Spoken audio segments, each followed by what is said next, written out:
ನಮ್ಮ mother dairy ಸಂಬಂಧದ್ದೇ 1200 300 ಕೋಟಿ turn over ಇದೆ ಸರ್ ವರ್ಷಕ್ಕೆ. ಬರ್ರಿ ಬೀಗ್ರ ಊಟ ಮಾಡೋಣ. ಬಾಳ್ ಮಂದಾಗ್ಲಿ ತಗೋರಿ. ನಿಮ್ಮ ಬಾಯ ಅರಿಕೆಯಿಂದ ಹಂಗ ಆಗ್ಲೇವಾ ಸರ್? ಮದರ್ ಡೈರಿ ಒಂದು ಕರ್ನಾಟಕ ಫೆಡರೇಷನ್ ಘಟಕದ ಒಂದು ಅಂಗ ಘಟಕ ಅಷ್ಟೇ ಹೊರತು ಈ ಒಂದು ಡೈರಿ ಸುಮಾರು 1974ರಲ್ಲಿ ಚಾಲನೆಗೊಂಡು ಸುಮಾರು 29 ಎಕರೆ ವಿಸ್ತೀರ್ಣದಲ್ಲಿ ವಿವಿಧ ರೀತಿಯ ಉತ್ಪನ್ನಗಳು ಅಂದರೆ ಐಸ್ ಕ್ರೀಮ್ನು ಸುಮಾರು ಒಂದು 20,000 ಲೀಟ್ರ್ ಪ್ರತಿನಿತ್ಯ ಉತ್ಪಾದನೆ ಪ್ರಮಾಣ, ಸುಮಾರು 3.5 ಲಕ್ಷದಿಂದ 4 ಲಕ್ಷ ಲೀಟ್ರು ಹಾಲಿನ ಉತ್ಪನ್ನ ಪ್ರಮಾಣ, ಮೊಸರು ಸುಮಾರು 1 ಲಕ್ಷಗಳಷ್ಟು ಉತ್ಪಾದನೆ ಪ್ರಮಾಣ. ಇದನ್ನು ಹೊರತುಪಡಿಸಿ ತುಪ್ಪ ಪೆಟ್ ಜಾರ್ಗಳಲ್ಲಿ, ಫಿಲಮ್ ಪ್ಯಾಕೆಟ್ಗಳಲ್ಲಿ, ಬೆಣ್ಣೆ ರೀಟೇಲ್ ಬೆಣ್ಣೆ 200, 500 ಮತ್ತು 1 kg ಸಾಮರ್ಥ್ಯ. ಅದ್ರ ಜೊತೆಗೆ powder 14 grams, 28 grams, 50 grams, 100 grams, ½ kg and 1 kg, 10 kg ಜಾರ್ನಲ್ಲೂ ಸಹ ನಾವು ಹಾಲಿನ ಪುಡಿನ SMP ಮತ್ತು ಡೈರಿ ವೈಟ್ನರು ಮತ್ತು ಓಲ್ ಮಿಲ್ಕ್ ಪೌಡರು ಎಲ್ಲ ತಯಾರು ಮಾಡ್ತಾಯಿದ್ದೀವಿ. ಈ ಓಲ್ ಮಿಲ್ಕ್ ಪೌಡ್ರನ್ನ ನಾವು ಕರ್ನಾಟಕ ನಮ್ಮ ಭಾರತ ದೇಶದ ಏನು ನಮ್ಮ ರಕ್ಷಣಾ ಇಲಾಖೆಗೆ ಸುಮಾರು ಪ್ರತಿ ವರ್ಷ 400ರಿಂದ 500 ಮೆಟ್ರಿಕ್ ಟನ್ನನ್ನು ಇಲ್ಲಿ ಉತ್ಪಾದನೆ ಮಾಡಿ ಕಳಿಸ್ಕೊಡ್ತೀವಿ. ಇದು ನಮ್ಮ ಒಂದು ಮದರ್ ಡೈರಿಯ ಕಾರ್ಯವೈಖರಿ. ಇದರ ಜೊತೆಗೆ ಟೆಟ್ರಾ ಪ್ಯಾಕ್ನಲ್ಲಿ ಅಂದರೆ UHT ಮಿಲ್ಕ್ನಲ್ಲಿ 200 ml ಬ್ರಿಕ್ನಲ್ಲಿ ಬೇರೆ ಬೇರೆ ವೆರೈಟೀಸ್ ಅಂತ ಮಜ್ಜಿಗೆ ಇರ್ಬೋದು, ಹಾಲಿರ್ಬೋದು, ಪನ್ನೀರ್ ವೇನಿಂದ ಉತ್ಪಾದನೆ ಮತ್ತು ಫ್ಲಾಸ್ ಡ್ರಿಂಕ್ಸ್ನ ನಾವು ಉತ್ಪಾದನೆ ಮಾಡಿಬಿಟ್ಟು ಮಾರಾಟ ಮಾಡ್ತಾಯಿದ್ದೀವಿ ಸರ್. ಈಗ ಮೂಲ ಪ್ರಶ್ನೆ ಬರೋದಂದರೆ ಬೆಂಗಳೂರು ಅವಾಗ ಶುರು ಮಾಡಿದಾಗ ಬೇರೆ ಗಾತ್ರ ಇತ್ತು, ಜನಸಂಖ್ಯೆ ಬೇರೆ ಇತ್ತು. ಅದರ ಆಧಾರದಲ್ಲಿ ನೀವು ಇದನ್ನು ಬೇರೆ ಬೇರೆ ಘಟಕಗಳಾಗಿ ಮಾಡಿದಿರಿ ಅಂತ ನಾನು ಅಂದ್ಕೊಂಡಿದ್ದೀನಿ. ಇದು ಶುರುವಿನಲ್ಲಿ ಬರೀ ಡೈರಿ ಇತ್ತಾ? ಮೊದಲು ಬರೀ ಡೈರಿ ಮಾತ್ರ ಇತ್ತಾ? ಒಳ್ಳೆ ಪ್ರಶ್ನೆ ಕೇಳಿದ್ರಿ. ಹಿಂದೆ ಅಂದರೆ 1984ರ ಹಿಂದೆ ಬೆಂಗಳೂರು ನೀವು ಹೇಳಿದ ರೀತಿಯಲ್ಲಿ ಸಣ್ಣ ಪ್ರಮಾಣದಲ್ಲಿ ಸಿಟಿಯಾಗಿ ಮಾತ್ರ ಇತ್ತು. ಆಗಿನ ಕಾಲದಲ್ಲಿ ಹಾಲಿನ ಪ್ರಮಾಣ ಖರೀದಿ ಮಾಡೋರು ಸಹ ಕಡಿಮೆ ಇದ್ದರು. 1984ನಲ್ಲಿ ಈ ಒಂದು ಮದರ್ ಡೈರಿ ಶುರುವಾದದ್ದು ಮುಖ್ಯ ಉದ್ದೇಶ ಸುಮಾರು 130ರಿಂದ 140 BVB ಅಂದರೆ ಬಲ್ಕ್ ವೆಂಡಿಂಗ್ ಬೂತ್ಗಳ ಮುಖಾಂತರ ಹಾಲನ್ನು ಗ್ರಾಹಕರಿಗೆ ಕಾಯಿನ್ ಮುಖಾಂತರ ಅಂದರೆ ಕಾಯಿನ್ ಹಾಕಿ ಹಾಲು ತಗೊಳ್ಳೋದು, ಅಂದರೆ ಅರ್ಧ ಲೀಟರ್ ಇರ್ಬೋದು, 1 ಲೀಟರ್ ಮುರಿದು, ಈ ರೀತಿ ಮುಖಾಂತರ ಬೆಂಗಳೂರು ಆದ್ಯಂತ ಎಲ್ಲ ಅಂದರೆ CA ಸೈಟ್ಗಳಲ್ಲಿ BBMPಯ CA ಸೈಟ್ಗಳಲ್ಲಿ ಈ ಒಂದು ನಮ್ಮ BVBಗಳನ್ನು ನಿರ್ಮಾಣ ಮಾಡಿ ಅದರ ಮುಖಾಂತರ ವೈಂಡಿಂಗ್ ಬೂತ್ಗಳ ಹಾಕಿ ಬೂತ್ ಮುಖಾಂತರ ನಾವು ಹಾಲನ್ನು ಲಿಕ್ವಿಡ್ ಮಿಲ್ಕನ್ನು ಟ್ಯಾಂಕರ್ ಮೂಲಕ ಸರಬರಾಜು ಅಲ್ಲಿ ಶೇಖರಣೆ ಮಾಡಿ ಚಿಲ್ಲಿಂಗ್ ಮಾಡಿ ಗ್ರಾಹಕರಿಗೆ ಬೆಳಗ್ಗೆ 5 ಗಂಟೆಯಿಂದ ರಾತ್ರಿ 10 ಗಂಟೆವರೆಗೂ ಸಹ ಲಭ್ಯ ಆಗೋ ರೀತಿಯಲ್ಲಿ ನೀಡಲಾಗ್ತಾ ಇತ್ತು. ಏನು ಇದು ಬೆಂಗಳೂರು ಡೆವಲಪ್ಮೆಂಟ್ ಆದಂಥ ಸಂದರ್ಭದಲ್ಲಿ ಈ ಜೊತೆಗೆ ಈ ಬಲ್ಕ್ ವೈಂಡಿಂಗ್ ಬೂತ್ ಮುಖಾಂತರ ಹಾಲು ಏನು ಜನಗಳು ಹೋಗಿ ತಮ್ಮದೇ ಆದ ಪಾತ್ರೆಯಲ್ಲಿ ತೆಗೆದುಕೊಂಡು ಹೋಗಿ ಶೇಖರಣೆ ಮಾಡ್ಕೊಂಡು ಬರ್ತಿದ್ರು ಕಲೆಕ್ಟ್ ಮಾಡ್ಕೊಂಡು, ಅದು ಇಷ್ಟ ಆಗದೇ ಇದ್ದಂಥ ಸಂದರ್ಭದಲ್ಲಿ ನಾವು ಸಹ ನಮ್ಮ ಗ್ಲೋಬಲೈಸೇಷನ್ ಏನು ಟ್ರೆಂಡ್ ಚೇಂಜ್ ಆದಂಗೆ ಪೌಚ್ ಮಿಲ್ಕ್ನಲ್ಲಿ ಹಾಲನ್ನು ಪ್ಯಾಕ್ ಮಾಡಿ ಗ್ರಾಹಕರ ಮನೆಗೆ ತಲುಪಿಸುವಂಥ ನಿಟ್ಟಿನಲ್ಲಿ ಕ್ರಮ ಕೈಗೊಂಡು ಏನು ಹಿಂದೆ BVB ಬೂತ್ ಅಂತ ಮಾಡಿದ್ದೋ ಅದೇ ಒಂದು ಬೂತ್ಗಳಿನ ಮುಖಾಂತರನೇ ಈ ಒಂದು ಹಾಲು ಮತ್ತು ಮೊಸರು ನಮ್ಮ ನಂದಿನಿ ಉತ್ಪನ್ನಗಳನ್ನು ಮಾರಾಟ ಮಾಡಲಿಕ್ಕೆ ಅವುಗಳನ್ನು ಪಾರ್ಲರ್ ಆಗಿ ಹಂತವಾಗಿ ಕನ್ವರ್ಟ್ ಮಾಡಿ ಇವತ್ತು ಸಹ ನಾವು ಎಲ್ಲ ಉತ್ಪನ್ನಗಳನ್ನು ಸಹ ಅದ್ರ ಮುಖಾಂತರ ಮಾರಾಟ ಮಾಡ್ತಾ ಇದ್ದೀವಿ.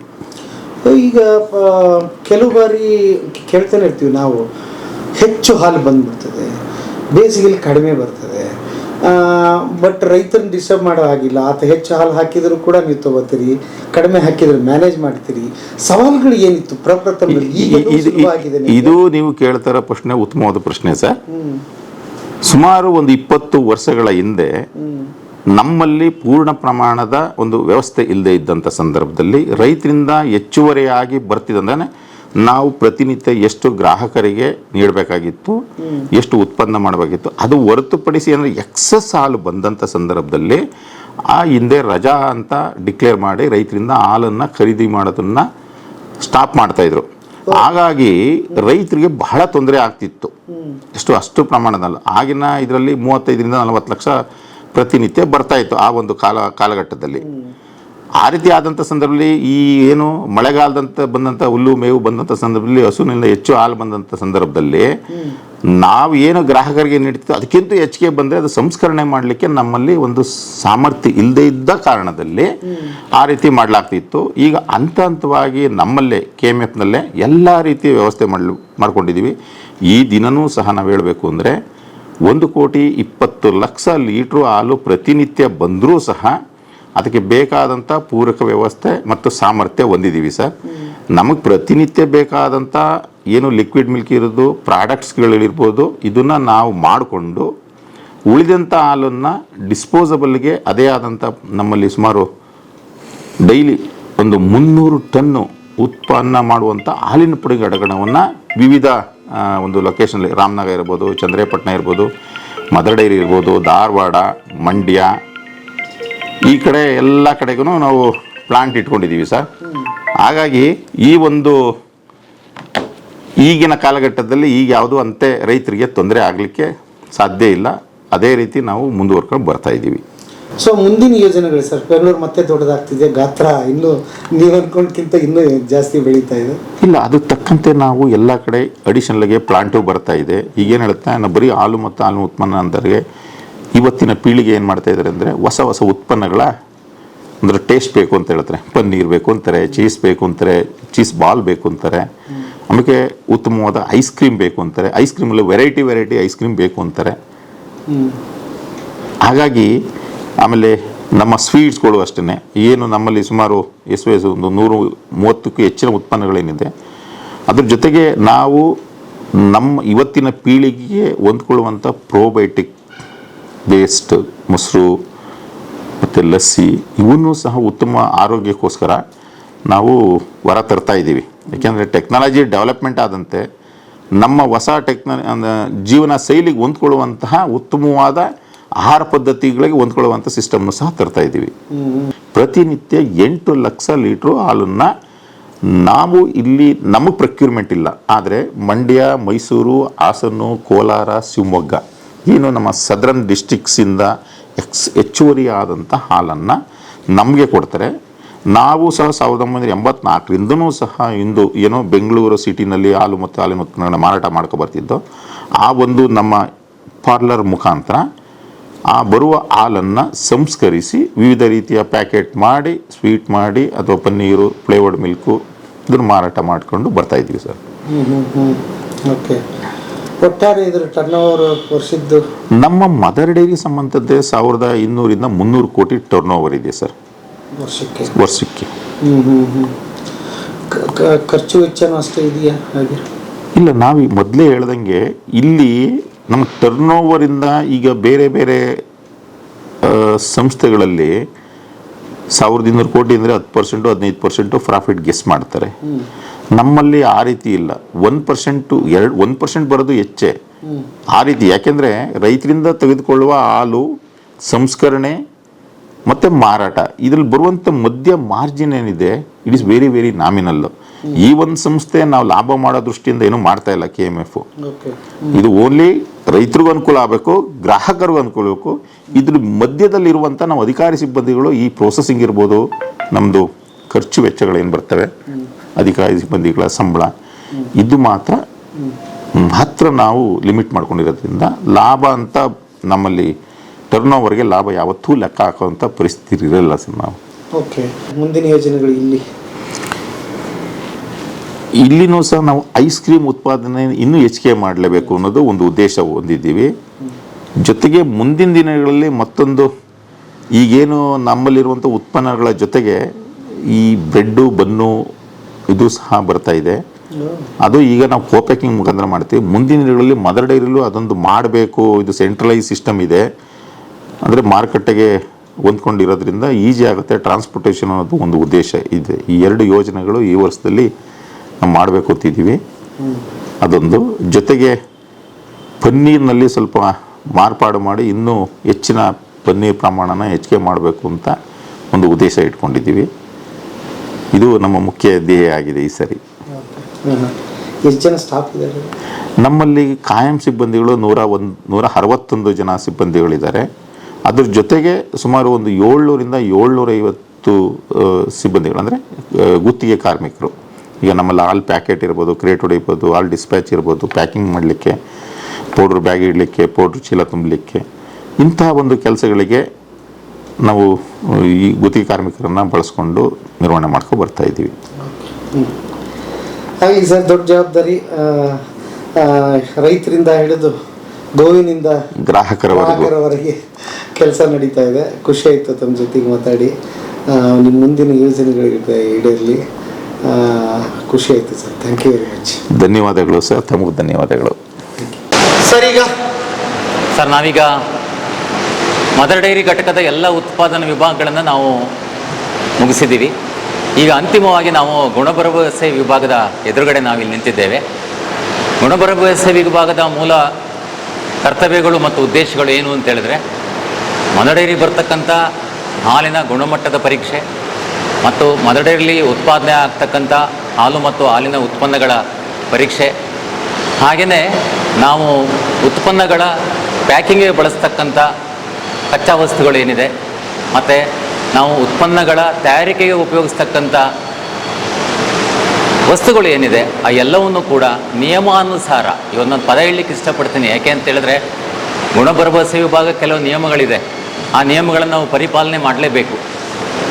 ಈಗಾಗಲೇ ನಾನು ಒಂದು 2-3 ಸರಿ ನಾನು ನಿಮಗೆ ಹೇಳಿದೆ, FSSAI ಅಂತೇಳಿ, food safety standards authority of India, ಈ ಒಂದು ಸರ್ಕಾರಿ ಪ್ರಾಧಿಕಾರ ನಮಗೆ ಕೆಲವು ನಿಯಮಗಳನ್ನು ಕೊಟ್ಟಿದೆ. ಉದಾಹರಣೆಗೆ ಹಾಲಲ್ಲಿ ಹೇಳಬೇಕಾದ್ರೆ, ನಾವು ಹಾಲಿಗೆ ಒಳಬರ್ತಕ್ಕಂಥ ಹಾಲಿನಲ್ಲಿ ಇಷ್ಟು ಪ್ರಮಾಣದ ಫ್ಯಾಟ್ ಇರಬೇಕು, ಇಷ್ಟು ಪ್ರಮಾಣದ SNF ಇರಬೇಕು, ಹಾಗೆಯೇ ಇಷ್ಟು ತಾಪಮಾನದಲ್ಲಿ ಇರಬೇಕು. ಅದೇ ರೀತಿ ಹಾಲಿಂದ ಉತ್ಪಾದನೆ ಆಗ್ತಕ್ಕಂಥ ಉತ್ಪನ್ನಗಳನ್ನು ನಾವು ಆ ಒಂದು ನಿಯಮಗಳು ಏನು ಹೇಳುತ್ತೆ, ಆ ಸ್ಪೆಸಿಫಿಕೇಷನ್ ಅಂತ ನಾವೇನು ಹೇಳ್ತೀವಿ ಅಥವಾ ಸ್ಟ್ಯಾಂಡರ್ಡ್ಸ್ ಅಂತ ಏನು ಹೇಳ್ತೀವಿ, ಅದಕ್ಕೆ ಒಳಪಟ್ಟು ನಾವು ತಯಾರಿಕೆ ಮಾಡಬೇಕಾಗುತ್ತೆ. ಅದರ ಎಲ್ಲ ಮೂಲಭೂತ ಪರೀಕ್ಷೆಗಳನ್ನು ನಾವಿಲ್ಲಿ ಈ ಪ್ರಯೋಗಾಲಯದಲ್ಲಿ ನಾವು ಮಾಡ್ತೀವಿ ಸರ್.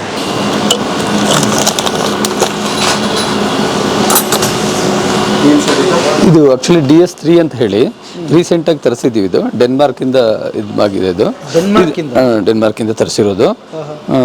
ಇದೇನಂತ ಹೇಳಿದ್ರೆ ಪೌಡ್ರು ಮೊದಲು ನಮಗೆಲ್ಲ ಗ್ರಾಮೆಟ್ರಿಕ್ ಹಾಕಬೇಕು ಅಂದರೆ 2 hours 3 hours ಬೇಕಾಗಿತ್ತು ಅನಾಲಿಸಿಸ್ಗೆ. ಈಗ ವಿತಿನ್ 1 minute ನಿಮಗೆ ಪೌಡ್ರದ್ದು ರಿಸಲ್ಟ್ ಬಂದುಬಿಡುತ್ತೆ. ಇದು ನೋಡಿ, ಹಿಂಗೆ ಈ ಥರದ್ದು ಒಂದು ಕಪ್ ಕೊಟ್ಟಿರ್ತಾರೆ. ಇದಕ್ಕೊಂದು ಈಗ 8 grams ಹಾಲಿನ ಪೌಡ್ರ್. ಇದು ಡೈರಿ ವೈಟ್ನರ್ ಅಂತ ಹೇಳಿ 10 kg ಜಾರ್ ಪ್ರೊಡಕ್ಷನ್ ನಡೀತಾ ಇರುತ್ತೆ. ಸೊ ಇದರಲ್ಲಿ ಎವ್ರಿಥಿಂಗ್ ಮೆನ್ಷನ್ ಇರುತ್ತೆ, ಇಲ್ಲಿ ಬ್ಯಾಚ್ ನಂಬರ್ ಎಲ್ಲ. ಸೊ ಪೌಡ್ರನ್ನ ಈ ಥರ ಫಿಲ್ ಮಾಡಿ ಎಲ್ಲ ಕಡೆ ಇದು ರೊಟೇಟ್ ಆಗೋ ಥರ ಇದು ಮಾಡಿ ಜಸ್ಟ್ ಇದನ್ನು ಫಿಲ್ ಮಾಡ್ತೀವಿ. ಫಿಲ್ ಮಾಡಿ ಪ್ಲೇಸ್ ಮಾಡ್ತೀವಿ ಈ ಥರ. ಇದಕ್ಕೆ ಸ್ಯಾಂಪಲ್ಸ್ ಫೇಸ್ ಮಾಡಿ ಕ್ಲೋಸ್ ಮಾಡಿದ್ಮೇಲೆ ಇಲ್ಲಿ ಎಲ್ಲ ಪೌಡ್ರದ್ದು ಅನಾಲಿಸಿಸ್ ಇಟ್ಟಿರ್ತೀವಿ ನಾವಿಲ್ಲಿ, ಆಲ್ ಪೌಡರ್ಸ್. ಇಲ್ಲಿ ಡೈರಿ ವೈಟ್ನರ್ ಅಂತ ಹೇಳಿ ಪರ್ಟಿಕ್ಯುಲರ್ ಚಾನಲ್ ಸೆಲೆಕ್ಟ್ ಮಾಡ್ಕೋತೀವಿ. ಇಲ್ಲಿ ಸ್ಕಿಮ್ ಮಿಲ್ಕ್ ಇದೆ, ಹೋಲ್ ಮಿಲ್ಕ್ ಇದೆ, ಇದಿದೆ. ಸೊ ಇಲ್ಲಿ ಏನು ಬ್ಯಾಚ್ ನಂಬರ್ ಕೊಟ್ಟಿರ್ತಾರಲ್ಲ ನೋಡಿ, ಇಲ್ಲಿ ಬ್ಯಾಚ್ ನಂಬರ್ ಕೊಟ್ಟಿರ್ತಾರೆ ಅವರು, ಯಾವ ಪ್ರೊಡಕ್ಷನ್ ನಡೀತಾ ಇದೆ ಅಂತ. ಇಲ್ಲಿ C05 ಇದೆ. ಸೊ ಅದನ್ನು ಜಸ್ಟ್ ಇಲ್ಲಿ ಕೊಡ್ತೀವಿ ನಾವು. C05 10 kg.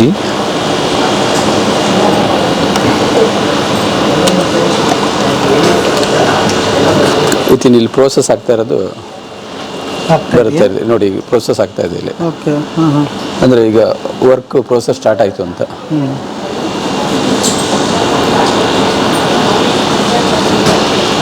ಭಾಳ ಈಸಿ ಆಗಿದೆ ಈಗ. ಈಸಿ ಆಗಿದೆ ನೋಡಿ. ಇದರಲ್ಲೇ ಮಾಯಿಶ್ಚರು ಮತ್ತು TS, ಟೋಟಲ್ ಸಾಲಿಡ್ಸು, ಅಸಿಡಿಟಿ, ಫ್ಯಾಟ್ ಎಷ್ಟಿದೆ, ಮತ್ತು ಆ್ಯಶ್ ಎಷ್ಟಿದೆ, ಪ್ರೋಟೀನ್ ಎಷ್ಟಿದೆ, ವಿತಿನ್ ಎಲ್ಲ 1 ನಿಮಿಷದಲ್ಲಿ ನಿಮಗೆ ರಿಸಲ್ಟ್ ಬಂದುಬಿಡುತ್ತೆ. ಮೊದಲು ಇಷ್ಟೊಂದೆಲ್ಲ ಮಾಡಬೇಕಂದ್ರೆ ಈಗ ಸಪ್ರೇಟ್ ಮಾಯಿಶ್ಚರ್ಗೆ 2 hours ಬೇಕಾಗಿತ್ತು, ಆ್ಯಶ್ಗೆ 3 hours 3.5 hours ಬೇಕಾಗಿತ್ತು, ಪ್ರೋಟೀನ್ ಮಾಡೋಕ್ಕೆ ಹೋಲ್ ಶಿಫ್ಟ್ ಬೇಕಾಗಿತ್ತು ನಿಮಗೆ. ಸೊ ಇದೆಲ್ಲ ಅಂದರೆ ನಾವು ಮ್ಯಾನ್ಯುವಲಿ ಮಾಡ್ಕೊಂಡಿರ್ತೀವಿ. ರಿಸಲ್ಟ್ ಎಲ್ಲ ಇದು ಮ್ಯಾನ್ಯುವಲಿ ಮಾಡಿ ಯಾವಾಗ ಒಂದು ಸ್ವಲ್ಪ ಎರರ್ ಅಂತ ಕಾಣಿಸಿದ್ರೆ ನಮಗೆ ಕ್ಯಾಲಿಬ್ರೇಟ್ ಮಾಡ್ಕೊತಾ ಇರ್ತೀವಿ. ಕ್ಯಾಲಿಬ್ರೇಷನ್ಸ್ಗೆ ಮ್ಯಾನ್ಯುವಲಿನೇ ಮಾಡ್ಕೋಬೇಕು ನೀವು. ಆಫ್ಟರ್ ಅಲ್ಲಿಂದ ವ್ಯಾಲ್ಯೂಸ್ ಏನಾದ್ರು ನಮಗೆ ಡಿಫ್ರೆನ್ಸ್ ಅಂತ ಗೊತ್ತಾದರೆ ಯಾವಾಗಲಾದ್ರೂ ಎವ್ರಿ ಮಂತ್ ಒಂದೊಂದ್ಸಲ ಅದು ವ್ಯಾಲ್ಯೂ ಅಡಿಷನ್ ಮಾಡ್ಕೋತಾ ಇರ್ತೀವಿ. ಅದಕ್ಕೆ ಏನು ಡಿಫ್ರೆನ್ಸ್ ಇರುತ್ತೆ ಅದು ನಾವು. ಬಟ್ ಎವ್ರಿ ಶಿಫ್ಟಲ್ಲೂ ಕೂಡ ಗ್ರಾಮೆಟ್ರಿಕ್ಕೂ ಫಸ್ಟ್ ಸ್ಯಾಂಪಲ್ ಹಾಕ್ಕೊಂಡು ಅದಕ್ಕೆ ಕ್ಯಾಲಿಬ್ರೇಟ್ ಮಾಡ್ಕೋತಾ ಇರ್ತೀವಿ ನಾವು. ಸೊ ಹಂಗಾಗಿ ಇದರಲ್ಲೇ ನಮಗೆ ಇವಾಗ ಇಮಿಡಿಯೇಟಾಗಿ ವಿತಿನ್ ಇದರಲ್ಲಿ ಒಂಥರ ಸಿಟಿ ಮನುಷ್ಯರಿಗೆ ಹೇಗೆ ಸಿಟಿ ಸ್ಕ್ಯಾನ್ ಮಾಡ್ತಾ ಆ ಥರ ಪೌಡ್ರದ್ದು ಕೂಡ ನಿಮಗೆ ಸಿಟಿ ಸ್ಕ್ಯಾನ್. ಮೊದಲು ಯಾವ ಥರ ಮಾಡ್ತಿದ್ರಿ? ಮತ್ತು ಅದೇ ಮ್ಯಾನ್ಯುವಲಿ, ಇದು ಮ್ಯಾನ್ಯುವಲಿ ಒಂದು ಮಾಯ್ಶ್ಚರ್ ಕಪ್ಸ್ ಬರ್ತಾ ಇತ್ತು.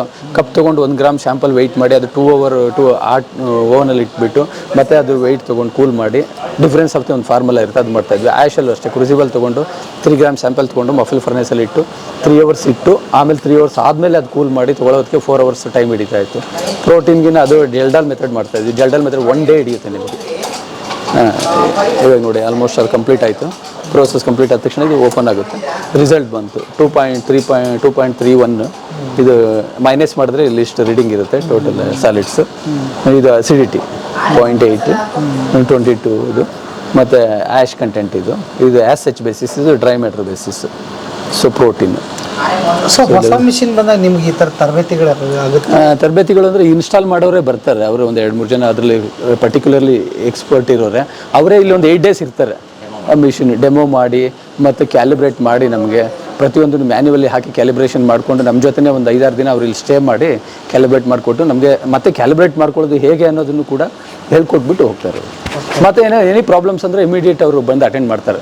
ಇವಾಗ ಏನೋ ಪ್ರಾಬ್ಲಮ್ ನಾವು ಇನ್ಫಾರ್ಮ್ ಮಾಡಿದ್ರೆ ನಾಳೆ ಬಂದುಬಿಡ್ತಾರೆ, ನಾಳೆ ನಾಡಿದ್ರಲ್ಲಿ ಅವರು ಅರೈವ್ ಇರ್ತಾರೆ ಅವರು. ಸೊ ಆ ಥರನೇ ಇರುತ್ತೆ ಅದು.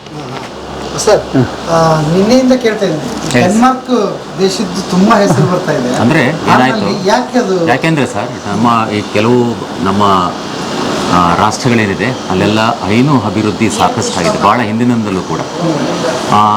ಹಾಲು ಮತ್ತು ಹಾಲಿನ ಉತ್ಪನ್ನಗಳನ್ನು ಆ ತಯಾರಿಕೆಯಲ್ಲಿ ಭಾಳ ಹಿಂದಿನಲ್ಲೂ ಅನೇಕ 100 ವರ್ಷಗಳಿಗಿಂತೂ ಮಿಗಿಲಾಗಿ ಅಲ್ಲಿ ಒಂದು ಆ ತಾಂತ್ರಿಕತೆ ಅಲ್ಲಿ ಬೆಳವಣಿಗೆಯನ್ನು ಮಾಡ್ತಾ ಇದ್ದಾರೆ. ಹಾಗಾಗಿ ಅವರು ಪ್ರತಿ ಸರಿನೂ ಕೂಡ ಅವರಲ್ಲಿ ಹೆಚ್ಚು ಹಾಲಿನ ಉತ್ಪಾದನೆ ಇದೆ ಮತ್ತು ಹಾಲಿನ ಉತ್ಪನ್ನಗಳನ್ನು ಸದ್ಬಳಕೆ ಅವರು ಮಾಡ್ಕೊತಾ ಇದ್ದಾರೆ. ಹಾಗಾಗಿ ಹೆಚ್ಚು ತಾಂತ್ರಿಕತೆಗೆ ಅವರು ಒತ್ತನ್ನು ಕೊಡ್ತಾರೆ ಆ ಒಂದು ದೇಶದವರು.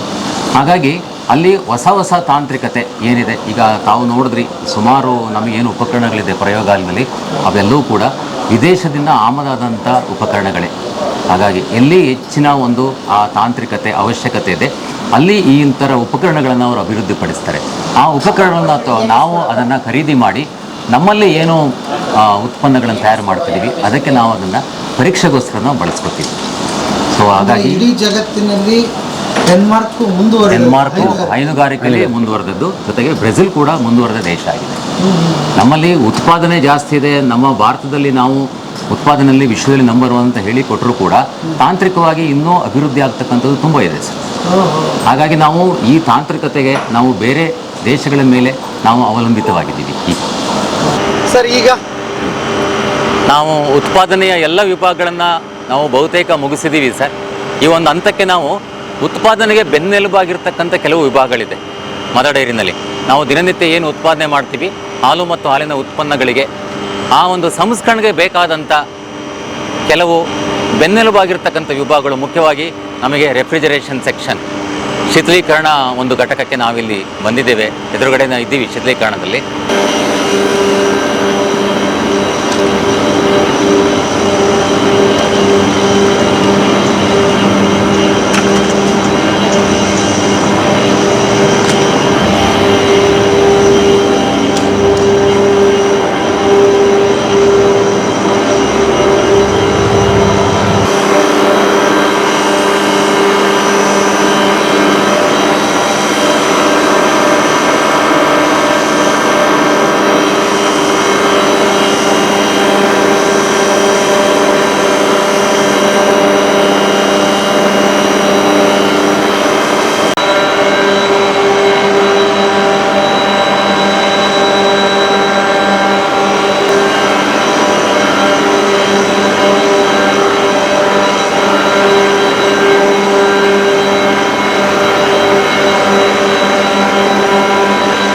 ಅದೇ ರೀತಿ ನಾವು ಹಬೆಯಂತ್ರ ವಿಭಾಗನೂ ನಮಗೆ ಭಾಳ ಮುಖ್ಯವಾದದ್ದು. ನಮ್ಮ ಸಂಸ್ಕರಣೆಗೆ ಹಬೆಯನ್ನು ಅದು ನಿರಂತರವಾಗಿ ಅಹರ್ನಿಶಿ ನಿರಂತರವಾಗಿ ಅದು ಪೂರೈಕೆ ಮಾಡ್ತಾ ಇರುತ್ತೆ.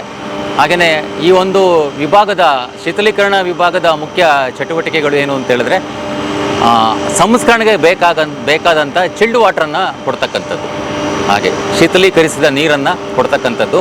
ಮತ್ತು ಶೀತಲ ಕೊಠಡಿಯಲ್ಲಿ ನಮಗೆ ನಿಗದಿತ ಮಾನದಂಡ ಏನಿದೆ ಅದಕ್ಕೆ ತಕ್ಕ ಹಾಗೆ ಆ ಒಂದು ಉಷ್ಣತೆಯನ್ನು ಕಾಪಾಡ್ತಕ್ಕಂಥದ್ದು. ಉದಾಹರಣೆಗೆ ನಾವು ಹಾಲನ್ನು ಸಂಸ್ಕರಿಸಿ ಪ್ಯಾಕ್ ಆದಮೇಲೆ ಅದನ್ನು ಕೋಲ್ಡ್ ಸ್ಟೋರಲ್ಲಿ ಇಡ್ತೀವಿ ಅಂತ ನಾವು ನಿಮಗೆ ಹೇಳಿದ್ದೀವಿ.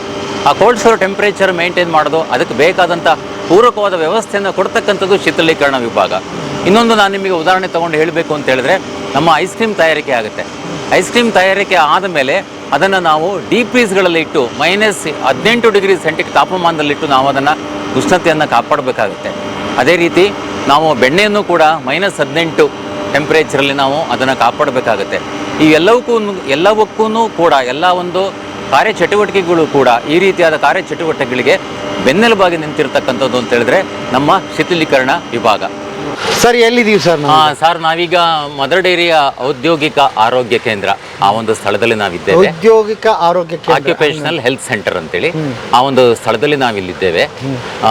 ಇಲ್ಲಿ ಮದರ್ ಡೈರಿನಲ್ಲಿ ಸರ್ ಪಾಳಿಗಳಲ್ಲಿ ದಿನನಿತ್ಯವೂ ಕೂಡ ದಿನದ 24 ಗಂಟೆನೂ ನಮಗಿಲ್ಲಿ ಕೆಲಸ ನಡೀತಾ ಇರುತ್ತೆ. ಉತ್ಪಾದನೆ ಇರ್ಬೋದು ಅಥವಾ ನಮ್ಮ ಉತ್ಪಾದನೆಗೆ ಅವಶ್ಯವಿರತಕ್ಕಂಥ ಹಿನ್ನೆಲೆಯ ಒಂದು ಯುಟಿಲಿಟೀಸ್ ಅಂತ ನಾವೇನು ಹೇಳ್ತೀವಿ ಆ ಕೇಂದ್ರಗಳು ಇರ್ಬೋದು, ಅವೆಲ್ಲವೂ ಕೂಡ ಕಾರ್ಯನಿರತವಾಗಿರ್ತವೆ.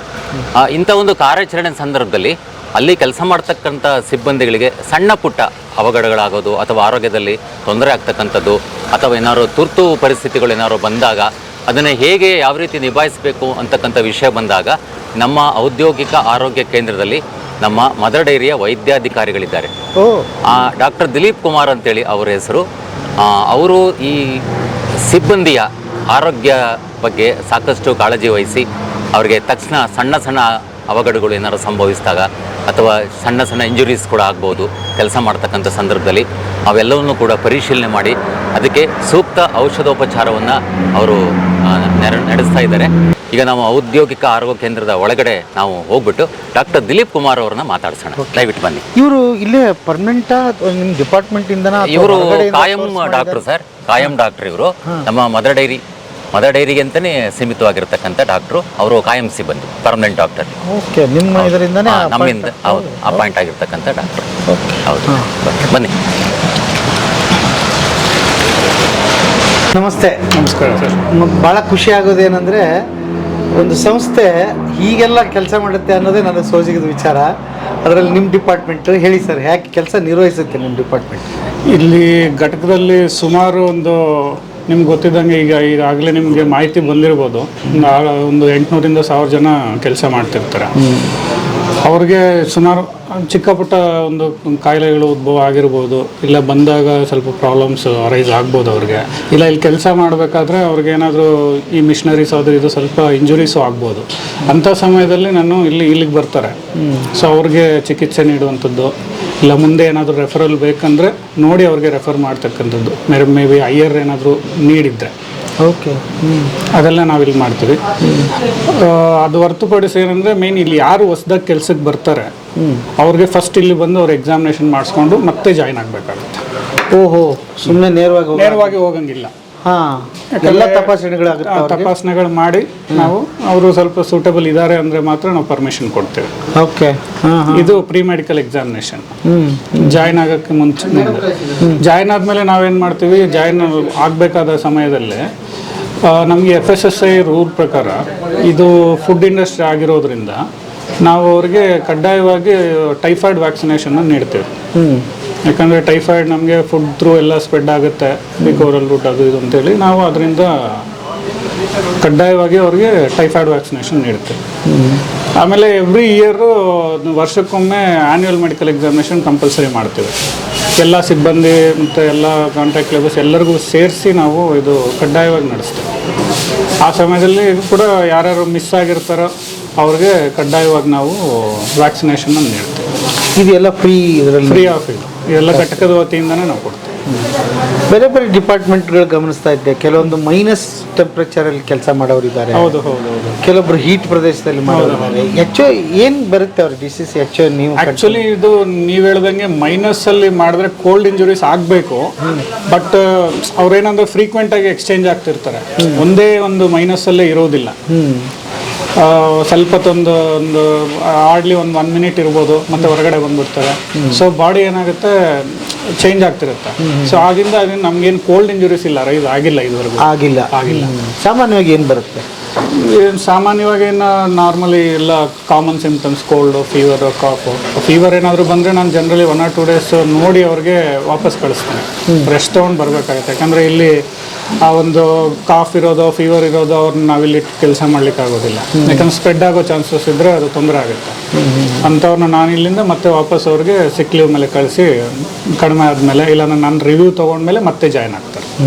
ಇಲ್ಲಿ ನಿಮಗೆ ಪ್ರಾಥಮಿಕ ಚಿಕಿತ್ಸೆ ನಡೆಯುತ್ತೆ. ಹೆಚ್ಚಿಂದ ಏನಾದರೂ ಬೇಕಂದ್ರೆ ಅದಕ್ಕೆ ವ್ಯವಸ್ಥೆ ಯಾಕೆ? ಈಗ ಎಲ್ಲರಿಗೂ, ಎಲ್ಲ ಸಿಬ್ಬಂದಿ ವರ್ಗದವ್ರು ಇವ್ರಿಗೆಲ್ಲನೂ ESI ಒಂದು ಫೆಸಿಲಿಟಿ ಇದೆ. ಹೌದಾ? ESI ಕಂಪಲ್ಸರಿ ಮಾಡಲೇಬೇಕು. ESI ಇರೋದ್ರಿಂದ ನಾವೇನು ಮಾಡ್ತೀವಿ, ಹೆಚ್ಚಿನ ಇದಕ್ಕೆ ESI ಇದಕ್ಕೆ ಕಳಿಸ್ತೀವಿ. ESI ಎಂಪ್ಯಾನಲ್ಡ್ ಹಾಸ್ಪಿಟಲ್ಸು ಇದೆ ನಿಯರ್ ಬೈ. ಸೊ ಅವ್ರಿಗೆ ತುರ್ತಾಗಬೇಕಂದ್ರೆ ಇಲ್ಲಿ ಪ್ರೈವೇಟಾಗಿ ಹೋದ್ರೂ ESI ಎಂಪ್ಯಾನಲ್ಡ್ ಇರೋದ್ರಿಂದ ಅವ್ರಿಗೆ ಅದು ಅವ್ರು ಏನು ಖರ್ಚಾಗಿರುತ್ತೋ ಅದು ESI ಇದರಿಂದ ಬಂದ್ಬಿಡುತ್ತೆ. ಇಲ್ಲ ಈ ರೆಫರಲ್ ಏನಾದರೂ ಈಗೇನು ತುರ್ತಾಗಿ ಬೇಕಾಗಿರೋದಿಲ್ಲ, ಬಟ್ ರೆಫರಲ್ ಬೇಕಿದೆ ಅಂತಂದರೆ ನಾವು ಅವ್ರಿಗೆ ಡೈರೆಕ್ಟ್ ESIಗೆ ರೆಫರ್ ಮಾಡ್ತೀವಿ. ಇಲ್ಲೊಂದು ಚಿಕ್ಕದಾಗಿ ESI ಒಂದು ಘಟಕ ಒಂದಿದೆ, ಅಲ್ಲಿಂದ ಅಲ್ಲಿಗೆ ಹೋದರೆ ಅವರು ನಿಮಗೆ ESI ಮೆಡಿಕಲ್ ಕಾಲೇಜ್ ಇದೆ, ಅಲ್ಲಿಗೆ ರೆಫರ್ ಮಾಡ್ತಾರೆ. ಓಕೆ. ಇದು ನಿಮ್ಗೆ ಎಷ್ಟು ವರ್ಷದಿಂದ ಸರ್ವಿಸ್ ಸರ್ ಇಲ್ಲಿ? 2 ವರ್ಷ ಆಯಿತು, 2.5 ವರ್ಷ ಆಯಿತು. 2 ವರ್ಷ. ಹಾಸ್ಪಿಟ್ಲಲ್ಲಿ ಮತ್ತು ಇಲ್ಲಿ ಮಾಡೋದಕ್ಕೆ ಏನು ವ್ಯತ್ಯಾಸ ಅಂತ ಅನಿಸಿದೆ? ಇದು ವ್ಯತ್ಯಾಸ ಅಂದರೆ ಇದು ಸ್ವಲ್ಪ ಆಕ್ಯುಪೇಷನಲ್. ಇದು ಈ ಕೈಂಡ್ ಆಫ್ ನಿಮಗೆ ಪ್ರೀ ಮೆಡಿಕಲ್ ಎಕ್ಸಾಮಿನೇಷನ್ ಮಾಡುವಂಥದ್ದು, ಆಮೇಲೆ ಪೋಸ್ಟ್ ಮೆಡಿಕಲ್ ಎಕ್ಸಾಮಿನೇಷನ್ ಮಾಡುವಂಥದ್ದು, ಘಟಕದ ಓವರಾಲ್ ನಿಮ್ಗೆ ಫಸ್ಟ್ ಏಡು ಅದು ಇದು ಎಲ್ಲ ನೋಡ್ಕೊಂಡು, ಮತ್ತು ಟ್ರೈನಿಂಗ್ ನಡೆಸೋಂಥದ್ದು, ಫಸ್ಟ್ ಏಡ್ ಟ್ರೈನಿಂಗ್ಸ್ ಅವು ಇವು, ಈ ಕೈಂಡ್ ಆಫ್ ಜವಾಬ್ದಾರಿ ಇಲ್ಲಿರುತ್ತೆ. ಹಾಸ್ಪಿಟ್ಲಲ್ಲಿ ಏನಂದರೆ ನಿಮಗೆ ಡೈರೆಕ್ಟ್ ಓನ್ಲಿ ಪೇಷಂಟ್ ಬರ್ತಾರೆ, ಟ್ರೀಟ್ಮೆಂಟ್ ಕೊಟ್ಟು ಕಳಿಸ್ತೀವಿ. ಓಕೆ. ಅದೊಂದು ಮೇನ್ ಒಂದು. ಇಲ್ಲಿ ಮತ್ತೆ ಏನೇನಿದೆ ನೋಡ್ಬೋದಾ ಫೆಸಿಲಿಟೀಸ್? ಇಲ್ಲಿ main first aid kind of ಇದೆ.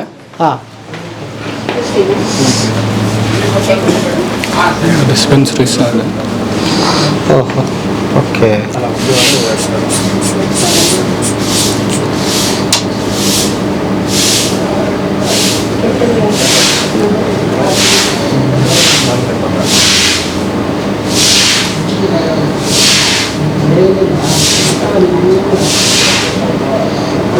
ದಿನನಿತ್ಯ ಇರ್ತಾರೆ? ಇರ್ತಾರೆ.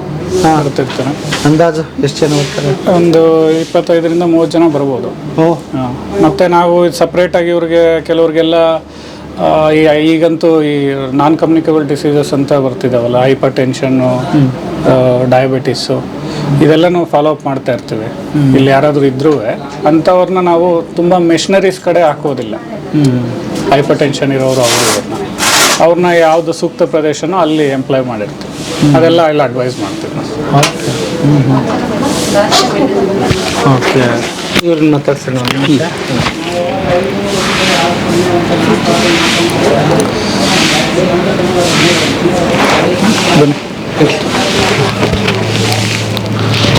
ಓಕೆ ಸರ್, ನಮಸ್ತೆ.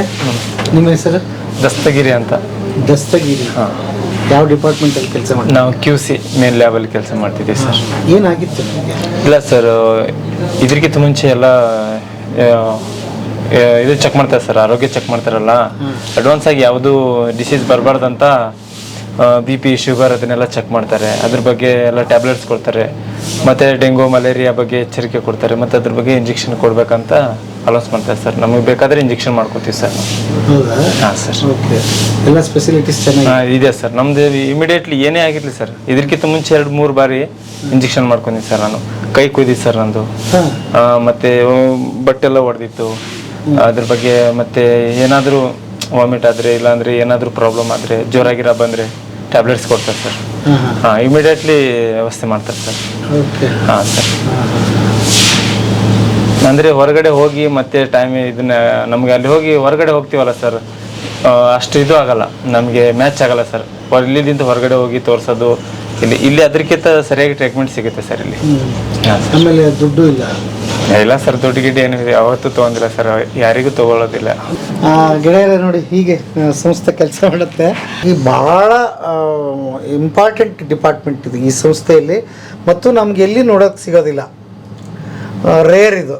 ಹಾಗಾಗಿ KMF ಸಂಸ್ಥೆಗೆ ನಾವು ವಂದನೆಗಳನ್ನ ಸಲ್ಲಿಸಬೇಕು. ಯಾಕೆ ಅಂತಂದರೆ ನಾವು ಆರೋಗ್ಯವಾಗಿದ್ದರೆ ಅವರು ಚೆನ್ನಾಗಿ ಕೆಲಸ ಮಾಡ್ತಾರೆ. ಮತ್ತು ಸೂಕ್ಷ್ಮ ವಸ್ತು ಹಾಲು, ಹಾಗಾಗಿ ಭಾಳ ಕೇರ್ ತೊಗೋಬೇಕಾಗುತ್ತೆ. ಹಾಗಾಗಿ ನೀವು ಈ ಸಿಬ್ಬಂದಿಗೆ ಒಂದು ಸಣ್ಣ ನಾವು ಸುಮ್ಮನೆ ಹಾಲು ಕುಡಿದು ಬಿಡ್ತೀವಿ, ಹೊರಗಡೆ ಟೀ ಕಾಫಿ ಕುಡಿತೀವಿ, ಉತ್ಪನ್ನ ಇದನ್ನು ಮಾಡ್ತೀವಿ, ಬಟ್ ಒಳಗಡೆ ಹ್ಯಾಕೆ ಕೆಲಸ ನಡೆಯುತ್ತೆ ಅಂತ ಗೊತ್ತಿರಲ್ಲ. ಥ್ಯಾಂಕ್ ಯು ಸರ್, ಖುಷಿ ಆಯಿತು. ನಿರಂತರವಾಗಿ ನಿಮ್ಮ ಸೇವೆ ಹೇಗೆ ನಡೀತಾ ಇರಲಿ. Thank you very much.